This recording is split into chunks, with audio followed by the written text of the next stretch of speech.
Okay, the butchering of the bear is something my sister described very eloquently and with a lot of detail in her dissertation, but I don't imagine this is the way it was done. Obviously. Hey, I'm sober enough to make that joke.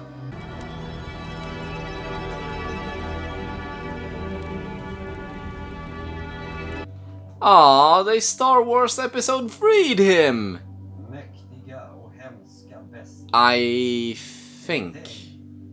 I'm not very well versed in Star Wars mythology. I don't know. Okay, unless the movie gets more into detail later on, because they're about to burn the bear, then I feel the need to be somewhat eloquent right about now. My sister's dissertation, she described a ritual whereby Sami, I think it was Sami, hunters hunted, well, a bear. And then the carcass was handled by only by women within the community, who then I was gonna say split up the meat. I'm sorry, I'm not gonna go into too much detail because I honestly don't remember enough about it to go into detail about it. And I don't want to say anything that's wrong. I don't want to deliberately say anything that's wrong. I realize I may say something that's wrong because I'm so drunk, but I don't want to do it deliberately.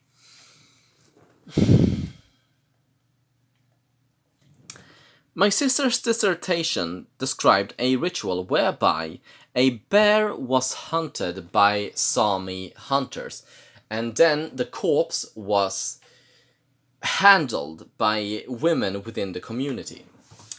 The reason this was done was due to an old-time fairy tale whereby a woman ran away from her tribe only to choose a husband as a bear.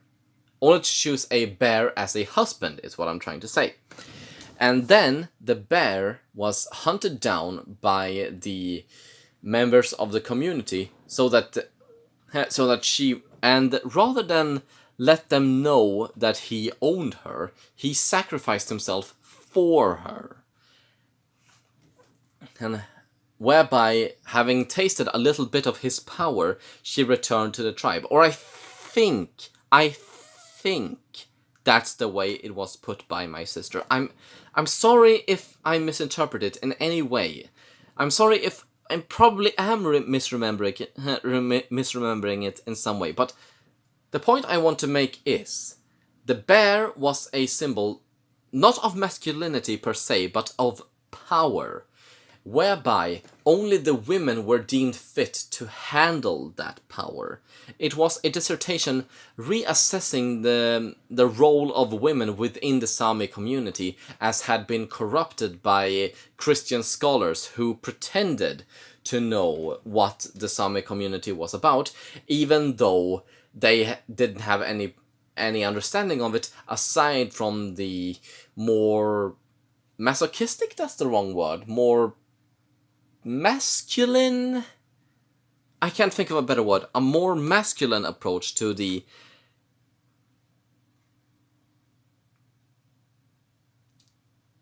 a more masculine point of view, according to traditional Western values, than the Sami community reflected. I think I probably didn't put that correctly, but it's the best way I can put it. So her boyfriend, Christian, being put inside the bear only to be sacrificed, I do kind of get the symbolism of it. They have this symbol of power, because that's what the bear was to Nordic community just in general. It was the most powerful beast around. It was the symbol of power to them. And now they are burning it and 9 other people in honor of, I think it was Ymir. Again, Ymir is a giant, not a deity, but then again, I think I've heard about sects in France, I think it's called, I think it was, who worship Lucifer as a patron saint. So I honestly don't know how to assess this. I see the boyfriend is masculinity, the bear is power. They sacrifice power to honor Ymir along with 8 other people. I think even sober, I would need another 5 hours to try and figure this out, but I kind of get what they're going for and kind of not. It's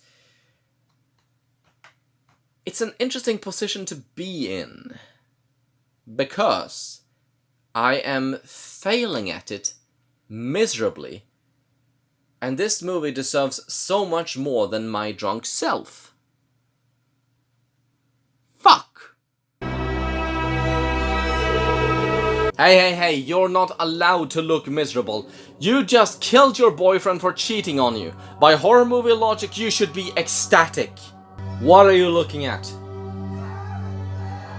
Ah, you're looking at him. Okay.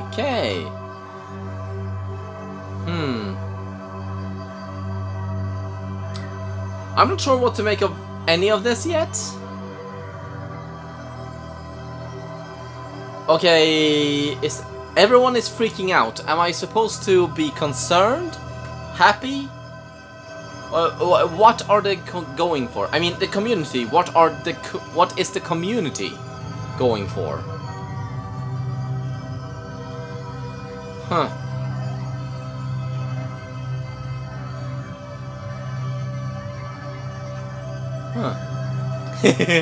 She looks like a flowery snail. That's the most intelligent thing I can say right now. Okay, everybody is freaking out. What's happening? They look miserable. They look tragic. They look horrifying. What are they doing? Is this a... I thought this was supposed to be happy. I thought this was supposed to be a good thing. I thought this was a celebration of Ymir. Were they expecting some sort of miracle to happen? Were they expecting something else? I don't know what's happening. I don't know what's happening. What's happening? What's happening? She's happy. That's what's happening.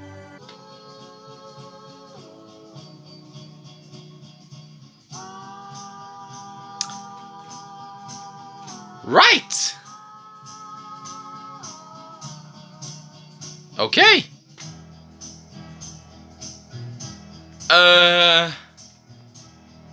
Okay.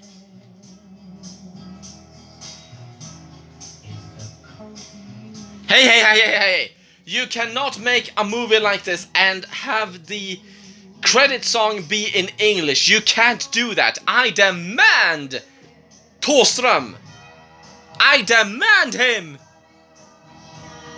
Get me Thåström right now. I don't know what to do.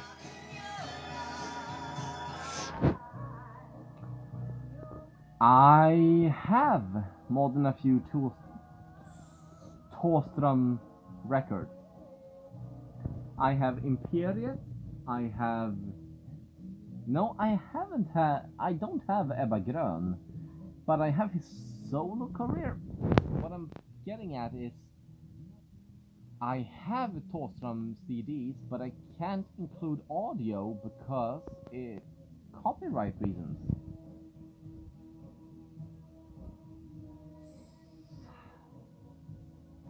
Okay, this was an experience.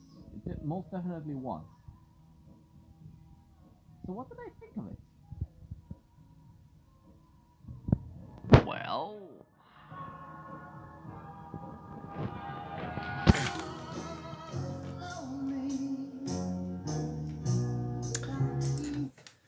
I wish I was sober, that I may form eloquent thoughts. When do I look the most intelligent? Not like that. Okay, honestly, seriously.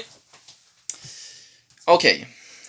Foregoing any drunk tomfoolery, foregoing any kind of this me waving about, that's not me putting on a show or anything. This is me trying to be serious and failing because I'm not sober, because I'm intoxicated. But what did I think of this movie? Well, on the whole, I flipping loved it. Primarily because I'm an artist at heart. I appreciate creative expression just in general. What this movie excelled at was portraying very, very recognizable, very understandable emotions in a very novel way, while pairing it with out of context, with very unusual situations, and still making you understand what was going on in the characters' zeitgeist. That's the wrong word, that refers to politics. What was going on with the characters spiritually, mentally, emotionally. Basically, just what was going on with the characters. And this movie, I may be drunk, so my judgment may be compromised, but honestly, this movie felt like it did a really, really good job of conveying what the characters were going through, why they were going through it, what they were feeling, why they were feeling it. I'm basically denigrated to either answering what or why on that point. I'm not sure I can express myself more eloquently than that. Do I think there is any flaws to the film?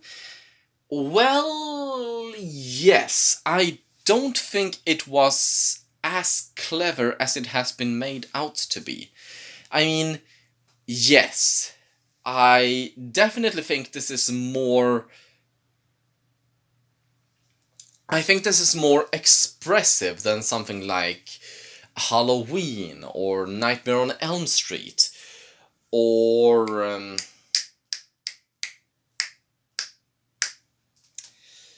There has been more horror made than 80s slasher movies. Come on. You can do it. You can think of it. I think it was more expressive than It. I think it was more expressive than Poltergeist.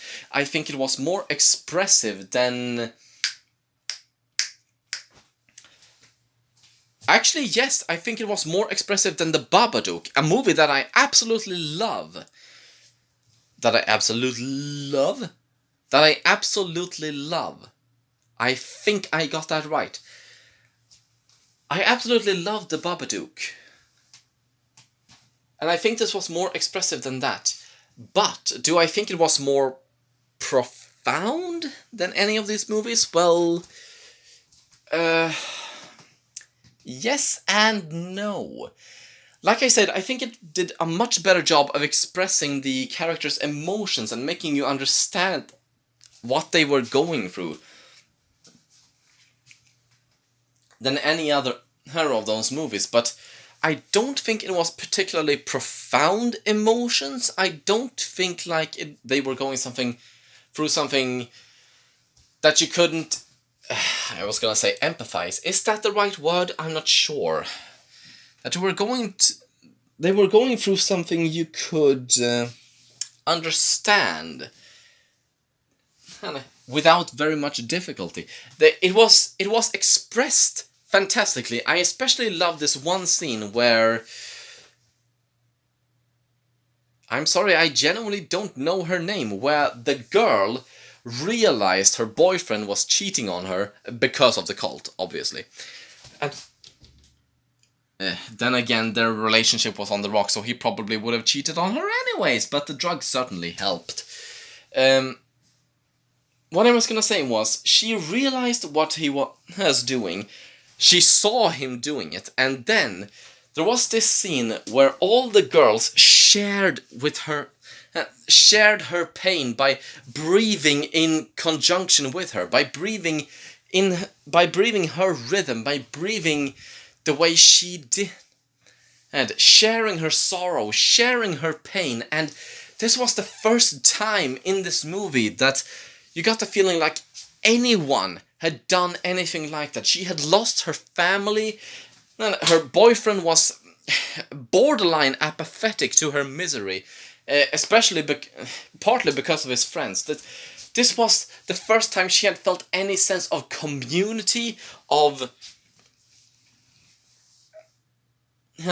any sense of belonging, any sense of mattering, any sense of her life being meaningful. It was conveyed by that stark contrast, by these people breathing in tandem with her, sharing her pain. It was so beautifully described visually, on a visual level. Because nothing like that had ever happened in this movie before. I loved that scene. It was amazing. And made it very... Okay, so I was gonna say it made it very obvious why she joined the cult. You don't actually know whether or not she joined the cult, but you definitely feel like she joined the cult towards the end. And you definitely understand it, but at the same time, it's not all that profound. My boyfriend cheated on me, so I'm gonna have him put in a bear suit and that's made of an actual bear and set on fire. It's not all that profound when I put it like that. And these emotions, these are emotions that are very understandable.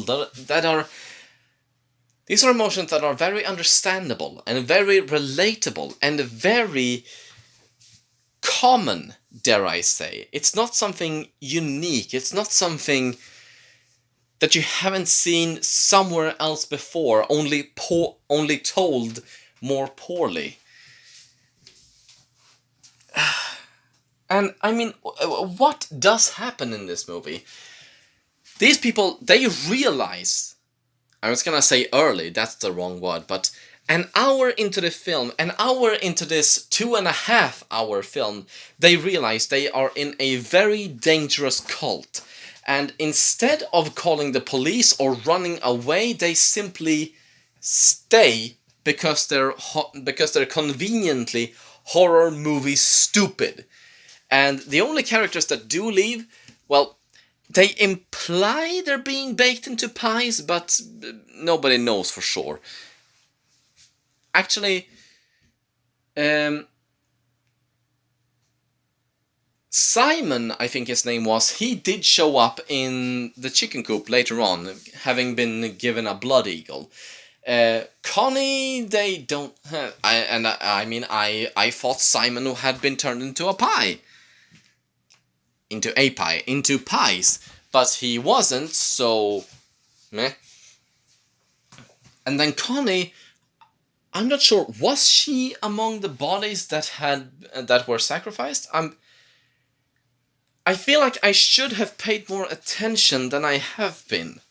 Again, another reason why I should have reviewed this movie while sober, but it's not a found footage film. God damn it!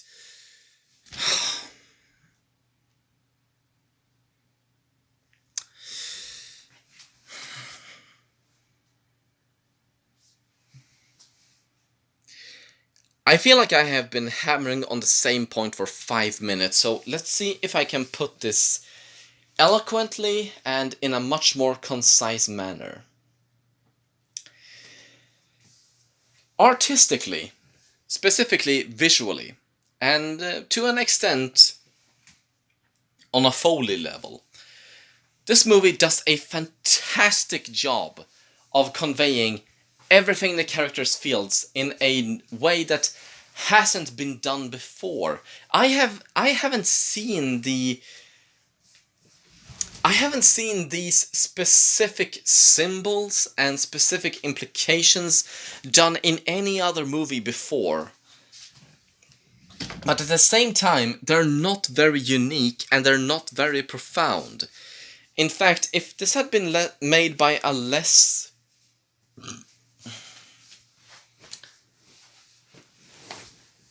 director that was less scalpel and more hammer, I dare say this is actually a pretty basic horror movie. Guy is having trouble with his girlfriend. I'm sorry, that's the other way around. Girl is having trouble with her boyfriend. Boyfriend invites her to a commune full of cultists. And along with him, he brings his circle of friends that are all disposable, as well as 2 more people, just to up the body count. And they all die, one by one, until only the girl is left, and by then, she has found out that her boyfriend is cheating on her, and she punishes him in the most gruesome, imaginative, creative, disturbing way possible, in such a way as to satisfy any decent gorehound. It's not that novel when you really think about it, and a term I have heard thrown around a lot is elevated horror. Horror that is supposed to be more than the traditional, than the anticipated cliches and patterns and so on that you expect from modern, that you expect from classic horror movies such as Halloween and Friday the 13th. I mean, I like Friday the 13th, but they're just about blood and gore. They're just about being cool. They're not scary. I'm not sure they were even scary when they were released. They were just cool. I mean, I know a lot of people say they were terrified by Freddy Krueger at the time, but honestly, I don't know. Is a horror movie scary, or is it scary at the time? I don't know. It's an interesting discussion to have, but for this specific movie, I think everything about the way this movie was made, I think everything about the way it was filmed, the way it was framed, the way it was composed, the music, the Foley work, all of that transcends traditional horror cinema into something truly unique and something truly original and something beautiful. It makes horror beautiful, and I can appreciate that on every level, but when you get down to it, it's a very basic bitch story that pretends to be more than it is. It's a girl who is mistreated by her guy and then gets revenge on him with a lot of other bodies that never meant anything thrown along the side. It's really, really good. It's really, really well executed, but it's not the...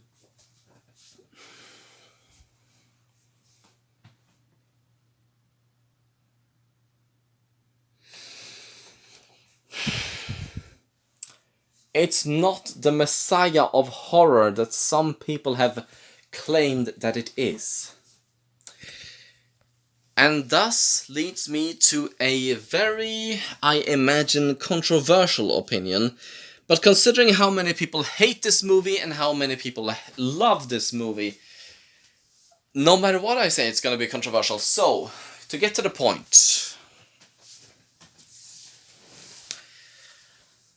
I sentence Midsommar to a 7 on a scale of 11. And I would like to say something more about it. But honestly, if I don't have a piss right now, I'm gonna soil my pants. So, thank you all for watching. I have been Cole Scratches. Make sure to follow my Twitter and Facebook because my art channel and Facebook, because my Twitter is now for NSFW content only. That has nothing to do with my reviews. But follow my art channel and my Facebook, and I hope you, yes, you, watching this, the guy that I am making the effort of making sure that my finger is in the frame to say this to, I hope you will see me again next time to take another look at what I found in another 4 or 5 weeks. Fuck you, Akvavit.